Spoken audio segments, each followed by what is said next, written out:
So the question is, what is dry hatching chicks?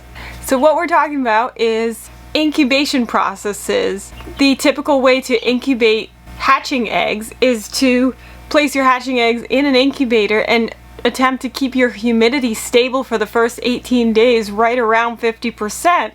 And then those last 3 days of lockdown, you want to bring that humidity temperature in the 70% range. However, that can be pretty difficult to do, especially depending on the time of year, your climate, and what your humidity like is in your own house. So let's explore dry hatching. Dry hatching is where you do not add water to your incubator for those first 18 days of incubation. You are just leaving it dry. You put those eggs in and you monitor your humidity, and depending on the humidity in your home will affect the humidity in your incubator. In my case, with this incubator, the humidity stayed right around 30% for the first 18 days as a dry hatch, where I added no water to it. And it was so simple because there was no crazy fluctuations. The humidity normally, when I am incubating my hatching eggs and I'm adding distilled water to this small well here, the humidity will go up and down throughout the day. At night it would plummet, and then in the morning it would be down low in the 30s, and I would have to add water. It would spike back up and then it would come back down. So there was a lot of up and downs that I was dealing with, and you do worry about those drastic changes in humidity affecting your embryos that are developing.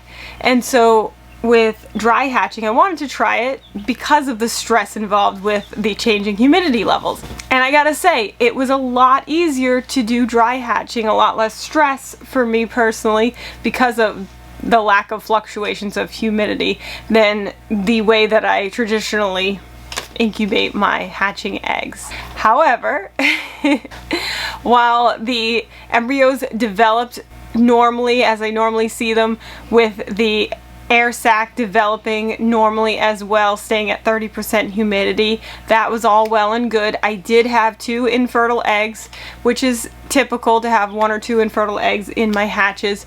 I did have a few early embryonic deaths though. Normally when I put in 22 hatching eggs, usually I'll get at least 17 chicks out of the hatch. With this dry hatch, I got 15, which I gotta say, I'm really happy I got 15 chicks out of a dry hatch experiment. So it does work. Those 15 chicks are doing great, and 3 of them went to their new homes. I still have 12 of them, and they're all healthy and doing well. I only had 1 chick that had difficulty hatching, and that was the very first chick to pip. But I have a theory on that. With the last 3 days of hatching, which they call lockdown. In the research that I did, I saw different schools of thought where some people felt that you should continue to not add distilled water, just let the hatching eggs stay at the humidity they're at, and as they hatch, the humidity will naturally rise. There were others that said that your hatching eggs require a higher humidity level in order to be able to hatch, and that in the last 3 days you should bring that humidity level up to that 70% with your distilled water.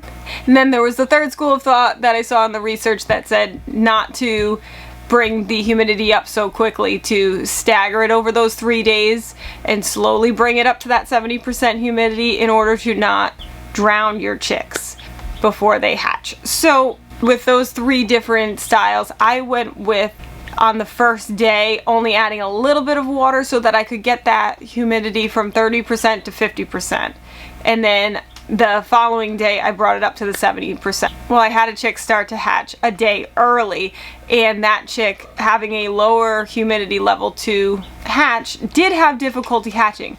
Whether that was related to the 50% humidity or not, I can't say for sure, but I did assist that chick in coming out of the shell, because while it had pipped, 12 hours had gone by and the membrane was starting to dry to the chick's feathers, and so I didn't want the chick to get vacuum sealed, so I did assist that chick in hatching. After that though, the other chicks that were starting to pip, those were able to hatch on their own.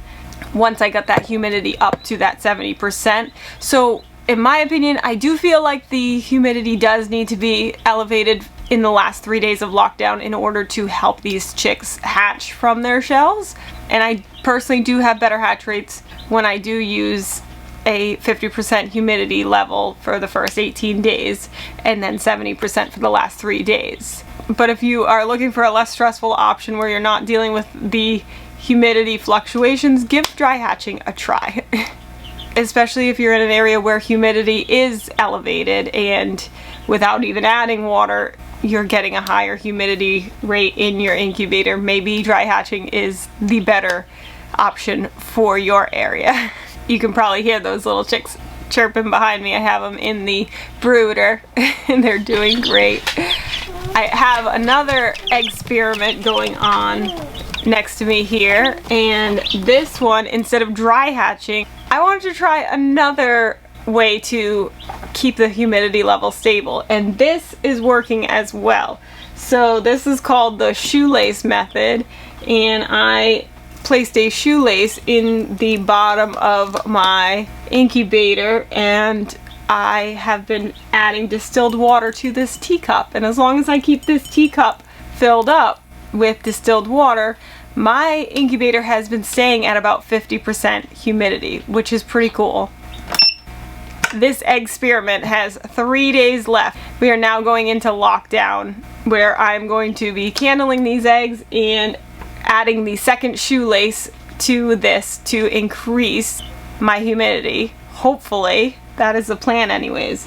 So check back for that video. That'll be coming out once we have some results. And see if the shoelace method is a viable method for hatching your chicks with a stable humidity level. If you have any questions, please leave them down in the comments below. I'm happy to answer them. And if you haven't started your farm yet, what are you waiting for? Get your farm on. And if you could give our video a thumbs up and subscribe to see more, it really helps our channel. 1, 2, 1, 2, 3, 4. Do you want a farm? A wicked awesome farm? Watch this channel to learn what to do. We love to farm and we'll show